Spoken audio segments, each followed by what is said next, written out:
with me, I have my dear coach. Dear. Coach. Wow, I love that. Novello. Who here has seen that face before? If you haven't, it's my bad. I need to be doing a better job on media. It's my bad. So he's a real estate coach, real estate agent, real estate investor. So many titles, man. He's been doing this for more than 20 years. He has an organization of more than 300 agents. You should clap to that. That's legit. Yeah. You closed more than 100 transactions for 10 years in a row. 10 years in a row. And twice 200 transactions in one. You can clap that shit out too. Yeah, that's pretty good. He coached agents, he coached me and helped me grow my business and scale my business to go from 0 to now closing 60 transactions every year. I have 3 full-time members in my team and my staff, and a lot of systems and procedures. And when we met, precisely how many systems did you have? Nothing. Everything was in my head. Sheets of paper. Yep. Anybody know what that's like? Oh, yeah. Yeah. All your business in your phone? Yeah. Yeah. In your emails? Yeah. It's impossible to scale. So he was, very much so working, 24 hours a day, 7 days a week. At the same time, it was inhibiting because you can only grow to the proportion that your systems will allow you to. So despite rah-rah, despite doing cold plunges, despite running marathons that have nothing to do with selling real estate, you can only grow to the proportion that your systems will allow you to, and we worked really hard to set those systems up. I'm very appreciative of that. Yeah. The other person I want to introduce is Melinda Grimaldi. Give it up for Melinda. She's a real estate attorney here in South Florida. She runs a title company as well, closing hundreds of transactions as well. And she's a very good planner. Melinda is also somebody that poured so much into me and helped me plan. Planning, guys. Putting numbers, knowing your numbers. So yes, I'm a real estate and estate planning attorney. I have a law firm. I have a title company. My law firm has been around for 15 years, but I probably haven't really been a business owner for 15 years. I probably only became a business owner like 7 years ago. Before that, I just created a job for myself. So I think that's like the goal for today, is not just creating jobs for ourselves, but creating businesses for ourselves. Someone else that I want to introduce is my dear friend Eric Rodriguez. He's the one hosting the venue, the amazing venue that we have here. He's the top producer, #1 producer of this branch, closing millions of dollars involving with those commercial loans, investment loans, regular real estate, residential loans as well. So tell us a little bit about yourself and the experience with scaling.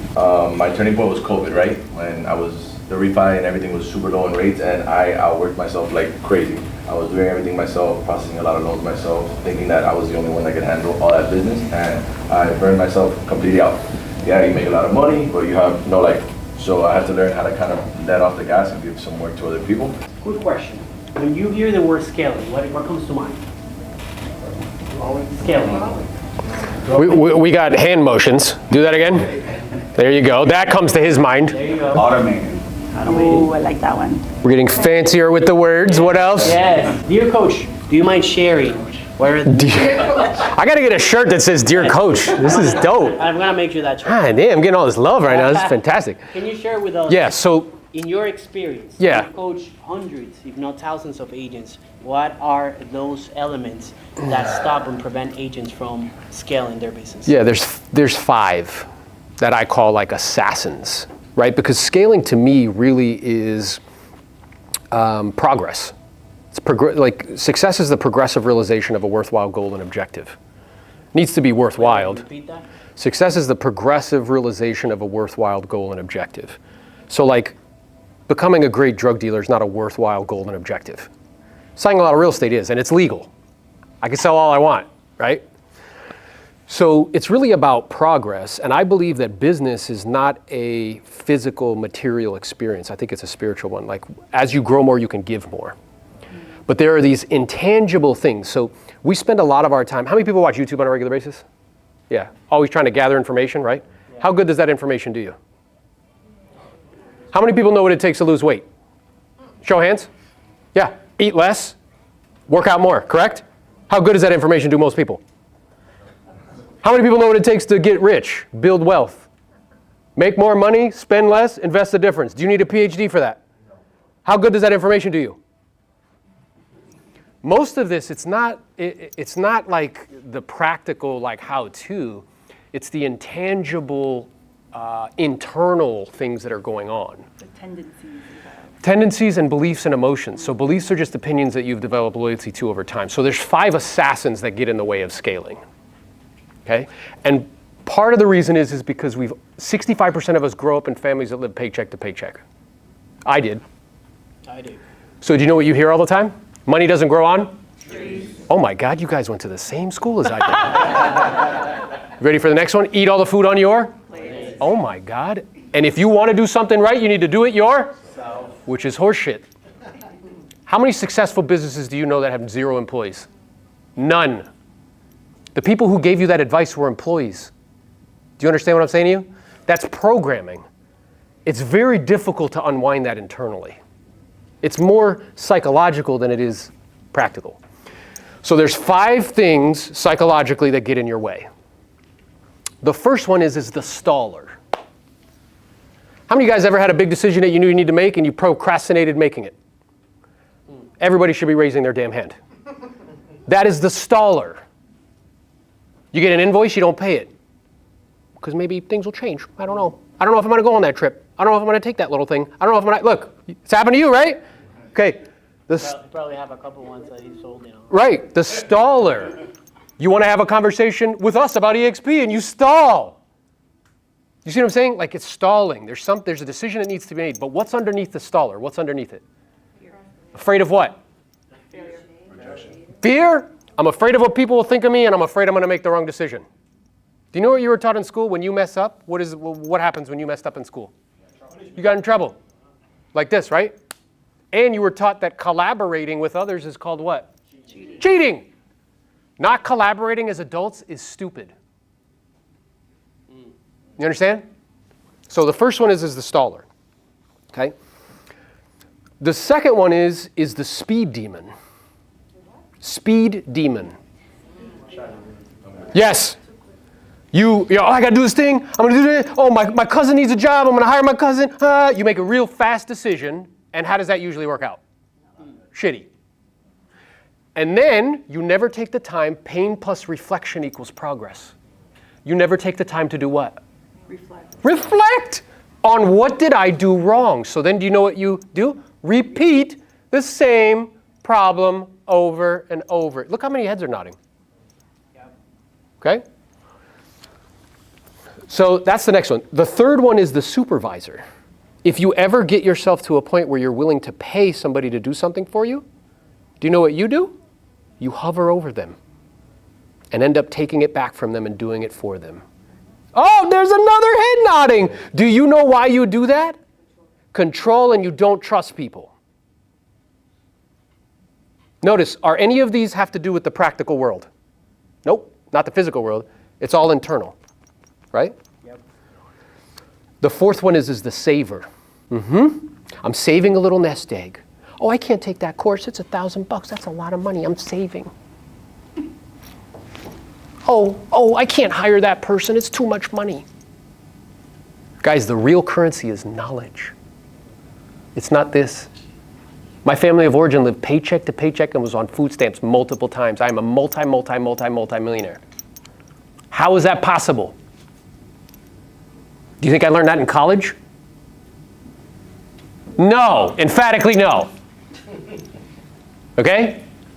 I learned that from getting proximity to people who know how to make money. And you know what I had to do to get proximity to them? What do you think it is? Pay them! Bro, you know how many people call me on a regular basis? They're like, hey bro, can I take you out to coffee? I'm like, dude, I don't need your coffee money. That is not a valuable exchange. Not even a steak? No, it's not I don't need your dinner money, bro. It's not a valuable exchange. Do you see what I'm saying? So the saver, you don't invest in your business, you don't do that, right? The last one is the self-medicator. When things go right, you know what you do? You celebrate with food, alcohol, and substances. When things go wrong, do you know what you do? You go back to food, alcohol, and substances. And then do you know what happens? You're in this perpetual cycle. Yep, deep breaths that never change. Do you understand? Hey, you know what's the energy in the room? It went from like, haha, this is cool, to like, fuck. Man, this is no longer fun. This is no longer fun. You know, the first time we had a coaching call, one-on-one coaching call, do you know what he had to do? I have to take a nap. Take a nap. Yeah. It was heavy. It was intense. What do you guys think of those 5 that you are maybe struggling with one of those right now that is stopping you to get your visa. Or combination. Or a combination, yeah. All five. What comes to mind? Okay. All five, yeah. But which one is the most pronounced? Yeah. The saver. The saver for you. Okay, saver for you, same for you, right? Do it yourself is really about doing what? Saving money. Yeah, so you don't have to pay anybody to do it. Yeah. So like think about that. If energetically I'm like this with money, how do I expect more to get put in? That's why awareness is key. Like all that we're talking about, like all these things in this list, these 5 demons, or what did you call them? Demons? Assassins. Assassins. Damn, you were hard demons. Demons, wow, whatever. They're interchangeable, I guess. But they can be demons. We all have this, guys. All of us. But you know what we do instead? We go on Instagram. Life is great. I'm fantastic. Yeah. Hashtag thriving. Hashtag abundance. Meanwhile, I'm on calls with people and they're crying. How many times? Okay. Why it's so natural to. We had a conversation. You avoid it. Yeah. We've so what I'm aware of, because I have the good fortune of working with him. How many conversations that we've had that you vehemently disagree with what I'm saying to you? Almost everyone. Yeah. And how many times, like, I will say something to you, and for 45 minutes you'll be like, no, that's not what's true. At least 80% of the time. Right? So here. You didn't believe it was true? No, I mean, here's the thing. Yes. It's Ray Dalio that says you got to triangulate truth with Believable people. Believable people. Meaning that what he did right there is it's a coaching call for me.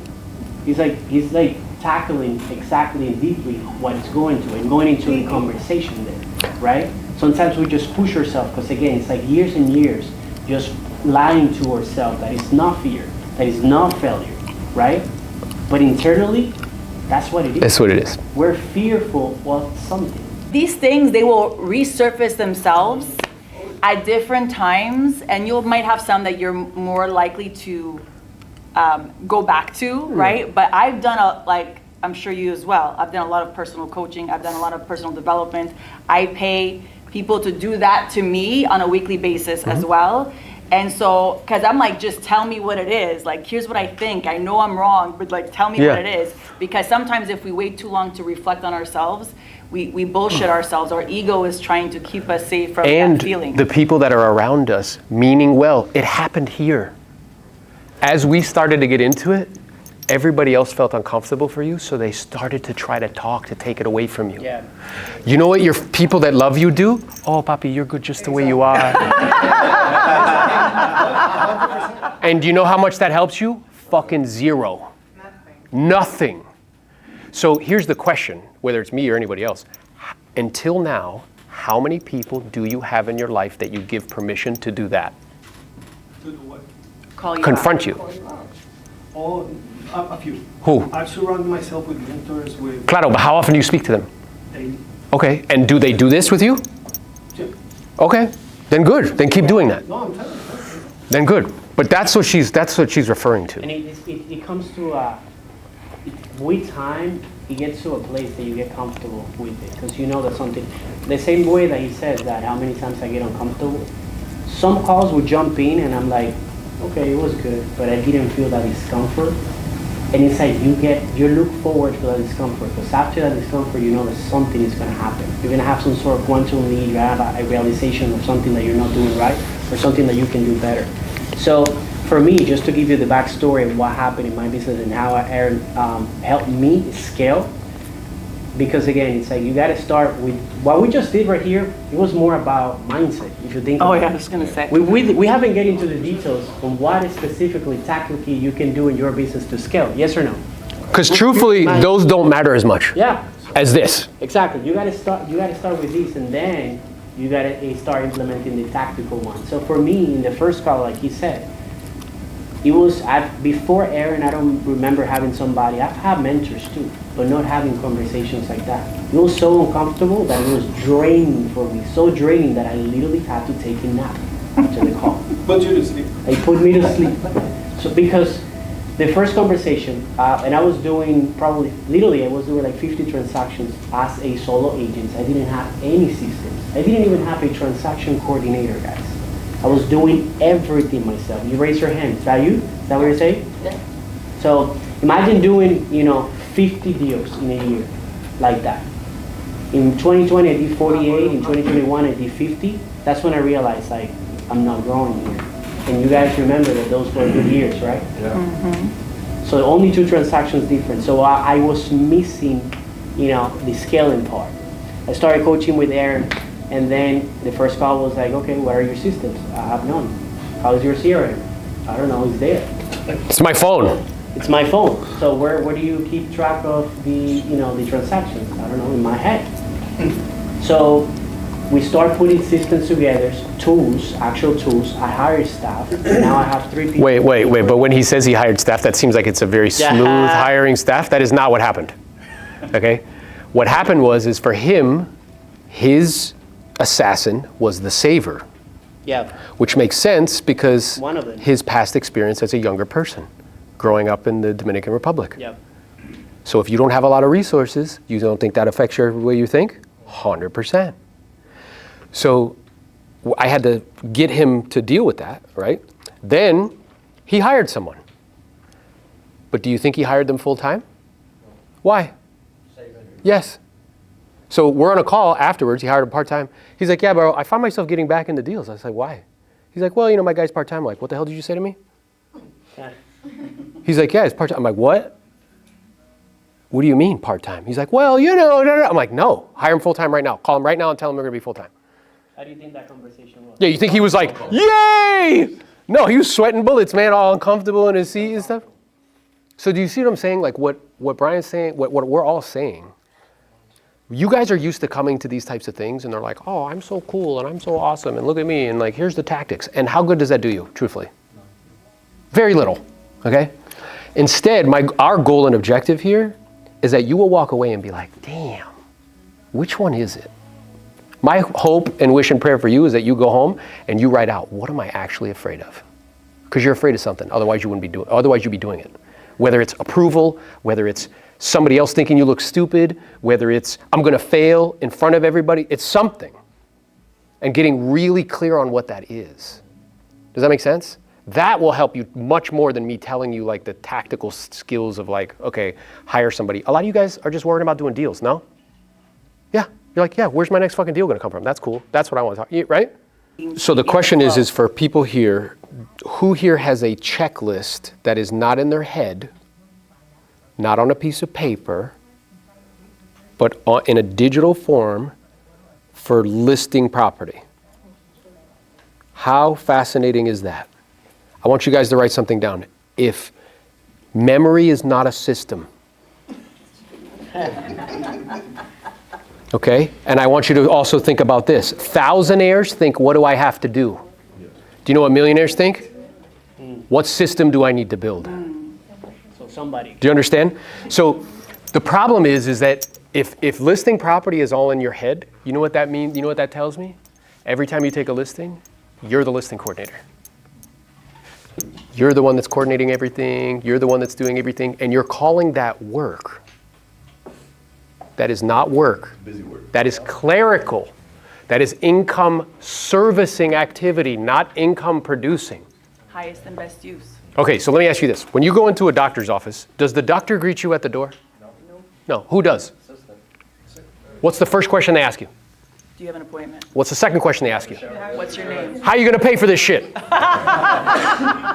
Right? Not, are you sick? How are you going to pay for this shit? Cash or do you have insurance? Then they say, great, and they hand you now an iPad.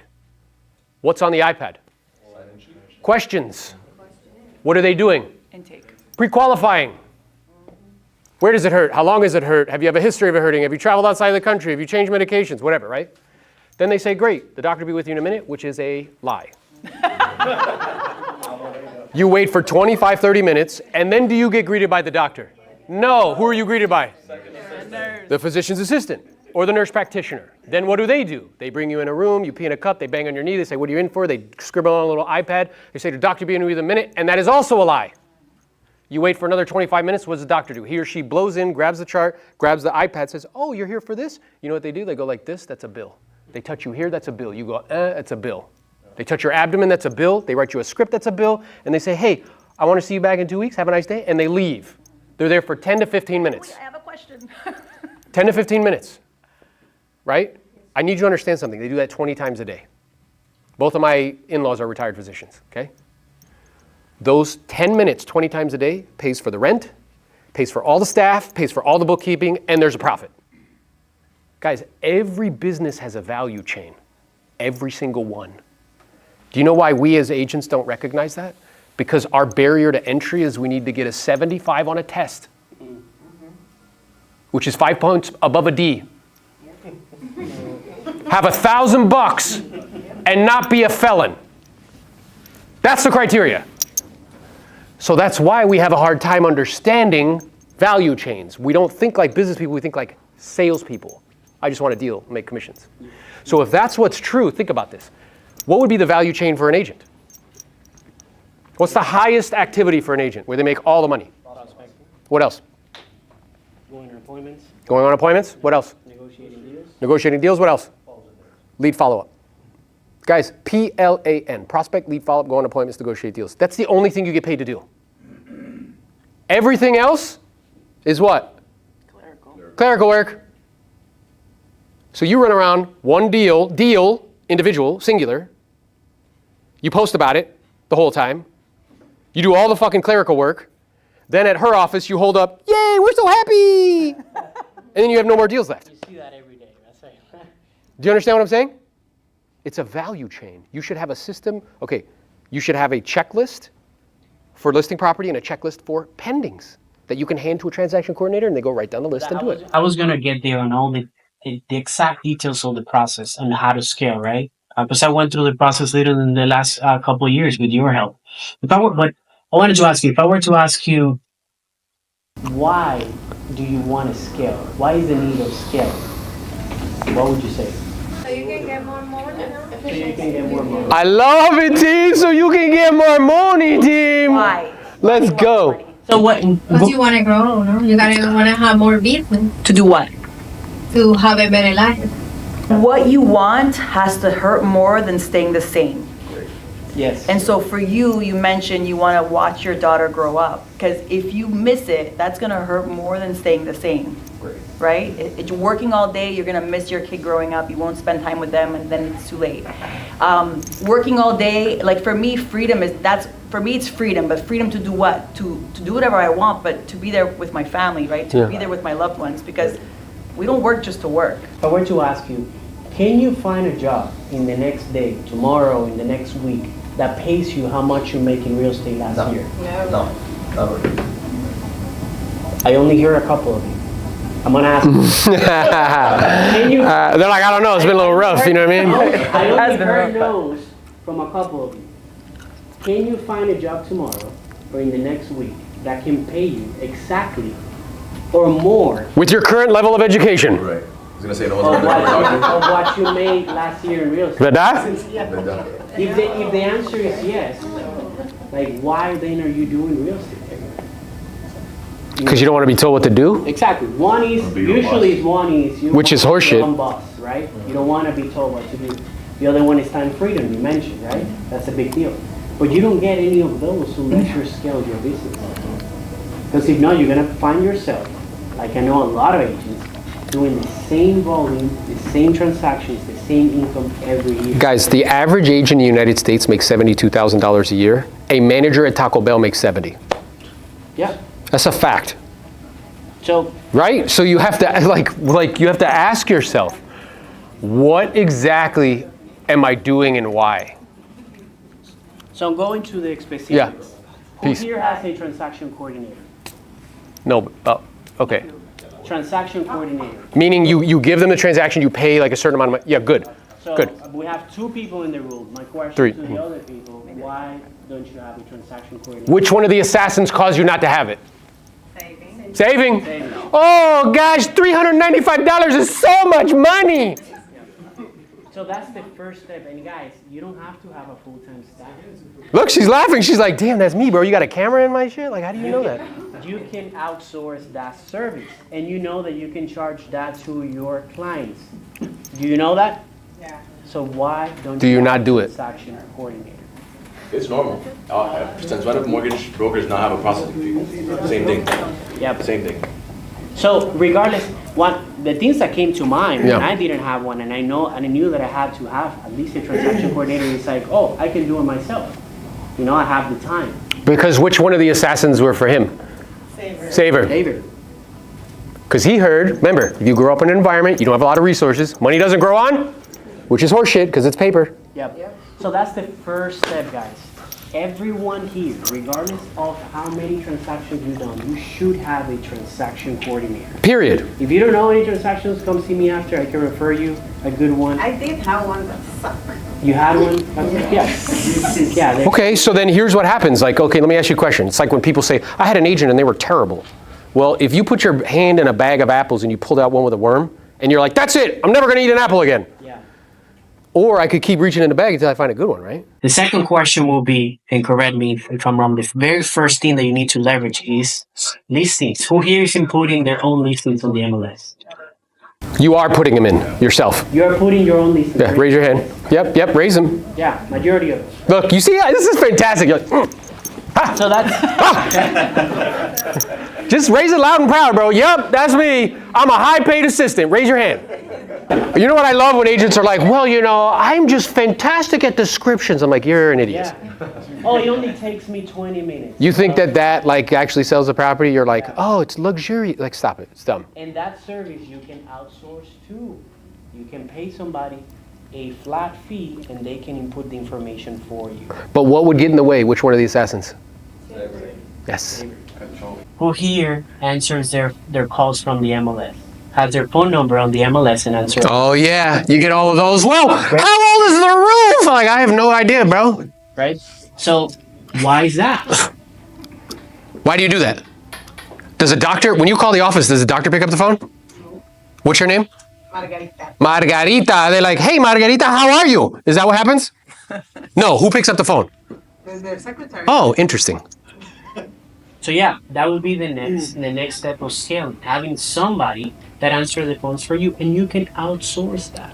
Who here has their phone number on their yard signs? So wait a minute. You mean to tell me you're getting all the phone calls from MLS and all the phone calls from the yard signs all at the same time? How interesting.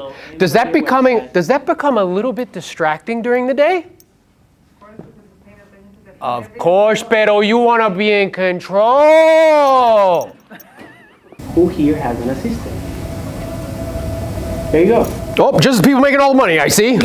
So How many deals should they have before they go into that assistant? I think that there's stages. So like now with VAs, you can hire VAs to do a lot of stuff. There's a company called Upwork where you can go and just kind of put something in and you'll get people to bid on the job. And I think immediately you should have someone, a transaction coordinator, listing coordinator, period, end of story. There should be no excuses for that, okay? Then when you have somebody to start to like answer phones and stuff, like you can hire a VA and pay somebody in the Philippines like $5 an hour to do that. That's not a high ticket item. Once you get up to like 50 transactions, in my opinion, 50, you should have like a full-time human person that's helping you.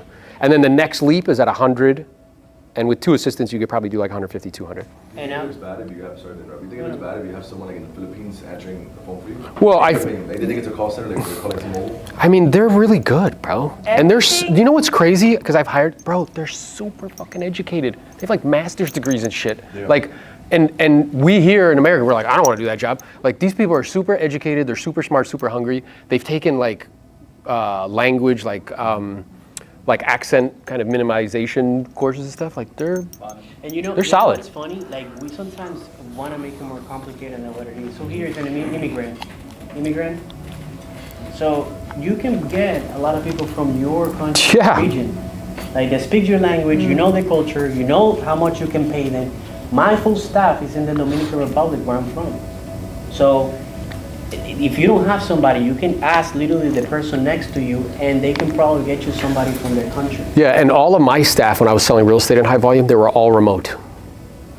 So they work from home.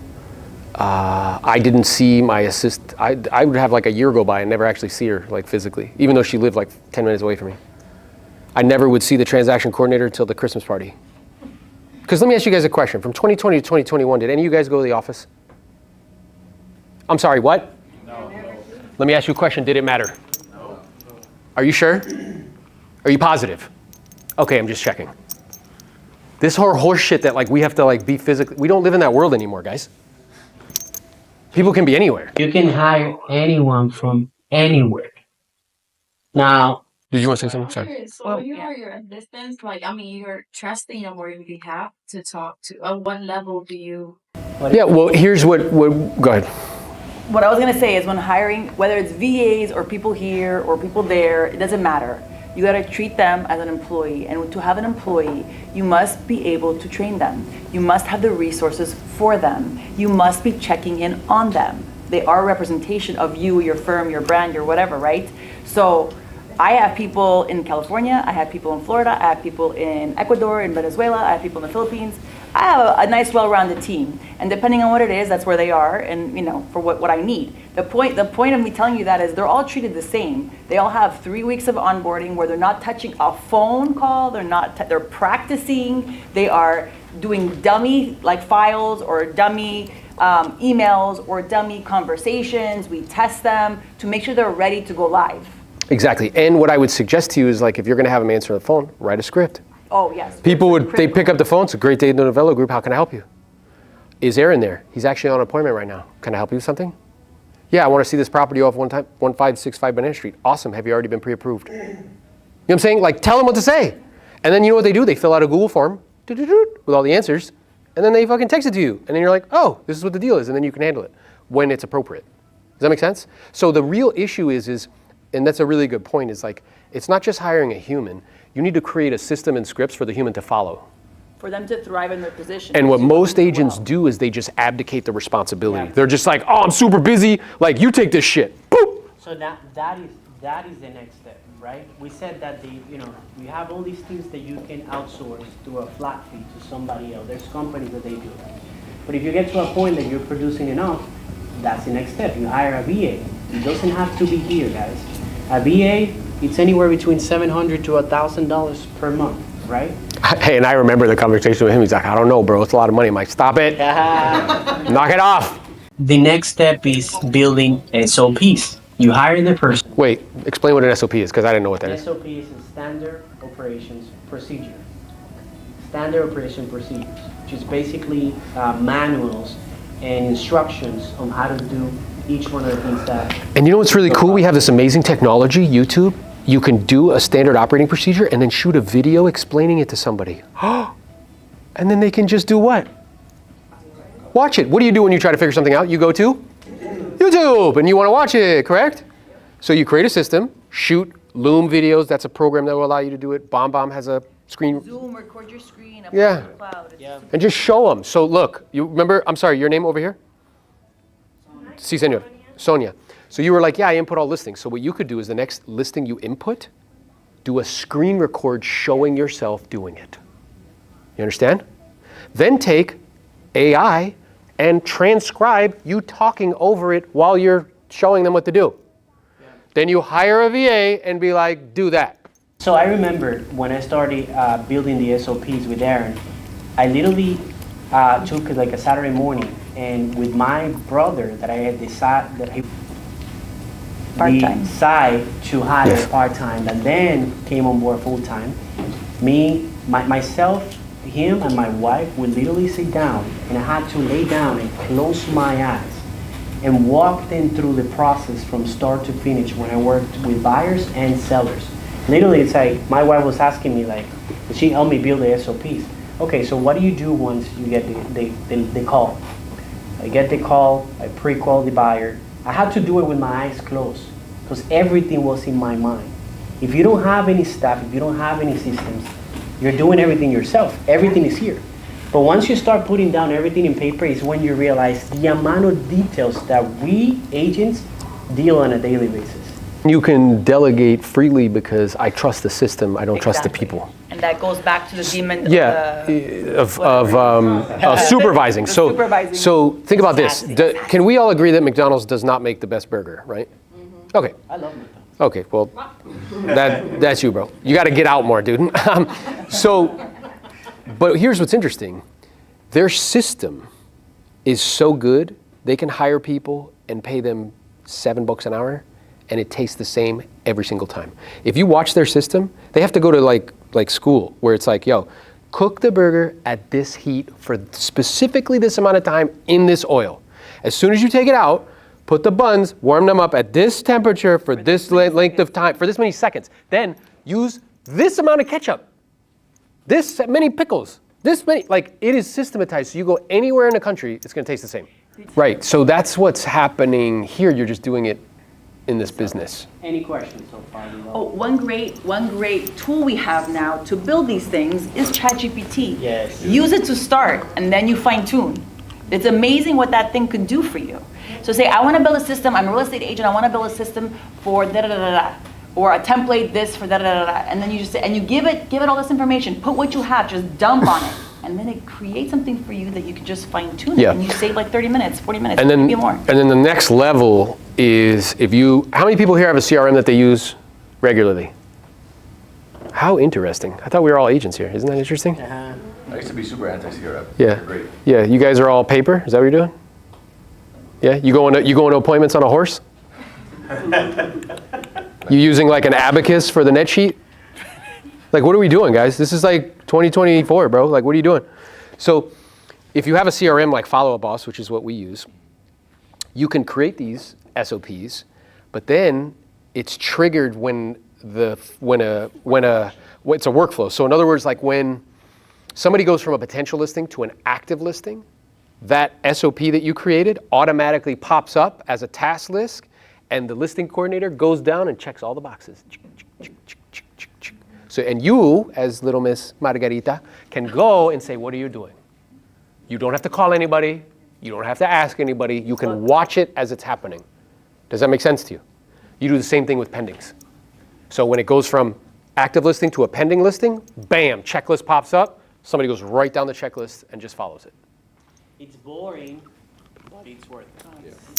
I mean, in your case. It's the only way to do volume, guys. It's the only way to grow and expand. And when you think about it, okay, in the office that I was with an office, I owned part of an office. I was there for 15 years. Out of 130 agents, there were 9 that made over $100,000 a year. You notice the energy in the room? That's a fact, team. That's at any office across the country. 9. And 6 of them were right at 100. And then there was like 300, 500, and me. What we're talking about right here is the reason why. Yes. Do you understand what I'm saying to you? Yeah. Yes, deep breath in. Inhale, exhale. It is the reason why. If you don't, put it this way, if you don't get to, because we answered the question, why scaling, right? Because you want the time freedom, right? And to spend it with your time and for your family and stuff. If you don't do these things, then you're better off finding a job. Yeah. Well, and the math that I like to use is this, okay? Because people give me all these different reasons. Like, why do you do this? They're like, I love houses. I'm like, that's disgusting. You know how many houses I've been into and I'm like, I have to burn my suit because they had a cat farm? Right? Or they're like, I love people. I'm like, that's gross. You haven't dealt with enough people. Right? Why do we do this, guys? Why? Who wants to say it? Oh my God. You notice the hesitancy? No. That's a mindset issue. I'm higher than that. I have a higher calling. Like, give me a fucking break. You do this because you want to make money, no? And you can make a lot of money doing this, correct? Okay. When I say people, how much money you want to make? Everybody says 100,000, right? You know why they say that? Why do they think that that's a lot of money? Nope, because their parents thought it was a lot of money. Because you know what? 30 years ago, it was. You know how much a house cost 30 years ago? Like 100 grand. You know how much a car cost 30 years ago? Like 8,000 bucks. Let me ask you a question. You make $100,000 in income, right? You have expenses, business expenses, do you not? Yeah. Okay, let's call that 20. You have 80 left. And then you also pay taxes on that money, don't you? Okay, so then maybe you have 50 left. You have to pay housing, transportation, food, and insurance. How much money is left, guys? Guys, look at me and answer me. How much? Can anybody who is the president, regardless of who they are, fix that? No. Who can fix it? Do you notice the energy in the room? I'm like, who can fix it? It's like, me. Quiet as fuck. You think somebody's coming to save you, bro? You think there's a cavalry of horses that are like, oh my God, we gotta save this chick over here? No way. So if I'm not going to do this stuff, what am I doing? Do you understand? That's what Brian's telling you. Is it that way, John? Yes, kind of. He just explained it better. One of the biggest things that I learned in all my years of figuring shit out is taking personal responsibility for our failures. And I think not being afraid of the failure, but and then embracing the failure, because you fix it, you learn it, you move on, right? Reflect and you go on. But we have a really hard time taking responsibility. It's the market, it's the lawsuit, it's the interest rates, it's this, it's that. Dude, producers are gonna produce and excusers are gonna excuse themselves. So now that we're here and we're talking about what are we gonna do, what are you guys gonna implement? What are we changing? What are we doing? Any questions so far? Or before we get to, yeah.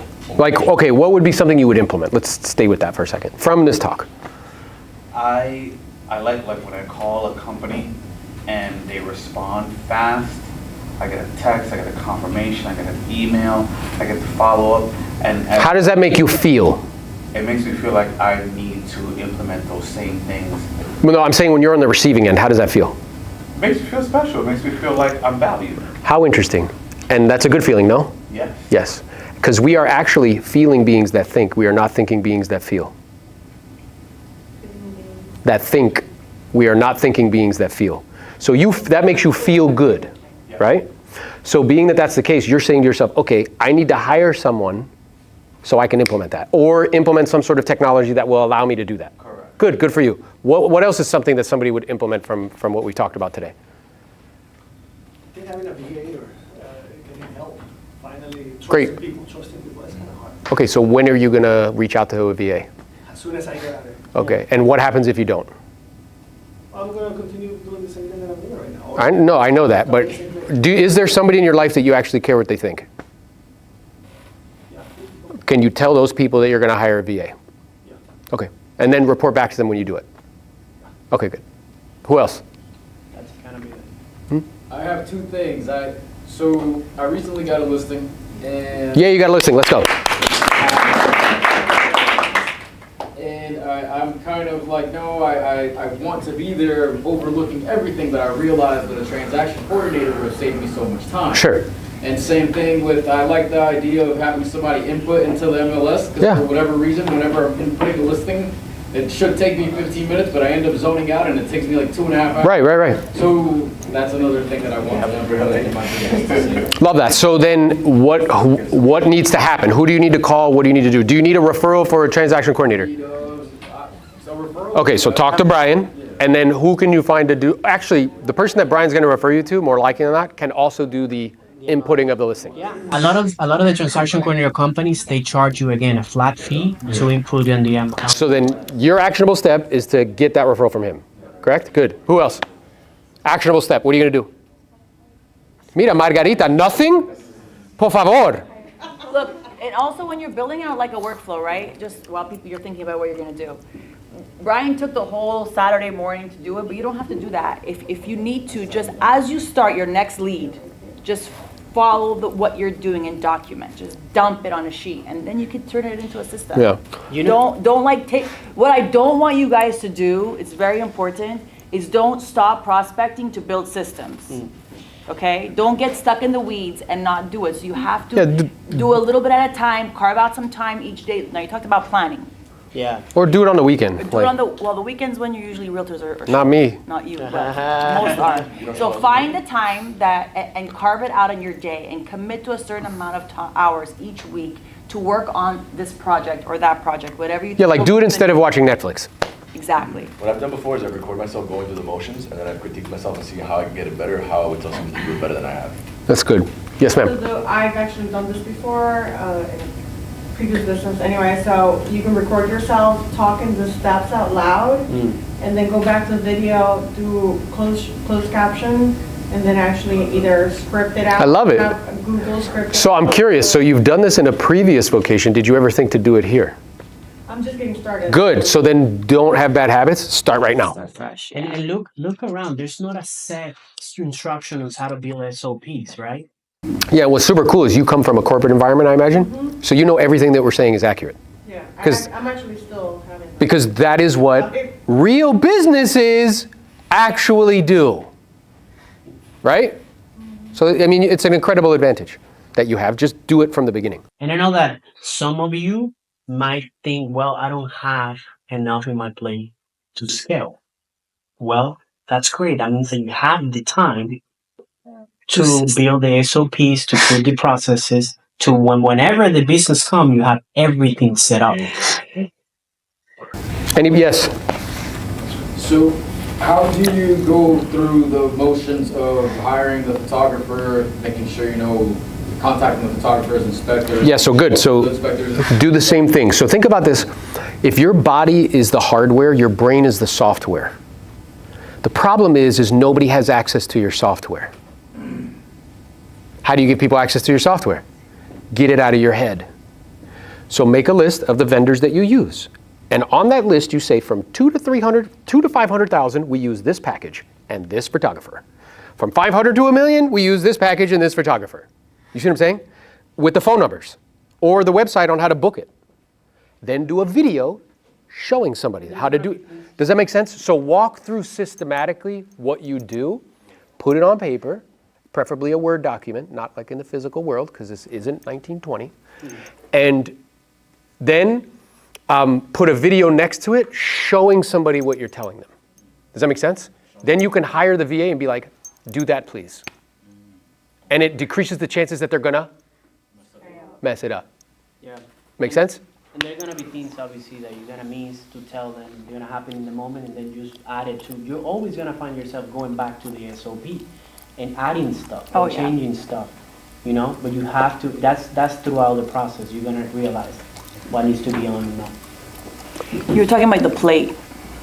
Yep, you know, you don't have as much on my plate, so I don't have to do it, or now's the good time to do it. The reality is you'll never scale until you're ready for the scaling. Yep. Because what's gonna happen is, even if you get the work, you won't be able to service it right. So it's not gonna keep giving you more fruit, right? Because a good transaction will give you more recommendations, will make you meet more people, will, you know, bear fruit. But you're not gonna bear fruit if you don't give good service. And you could only manage so many transactions in your head. So you need to be ready for the volume, for the business, before it comes. So that you give the quality of service that will give you the referrals, the introductions, the, hey, meet my mom, or whatever the case may be. And be able to realize that you need to scale, not get stuck in that same, you know, loophole. Yeah, and I think what this leads to is people think staying small is safe. It is not. Listen to what I just said to you.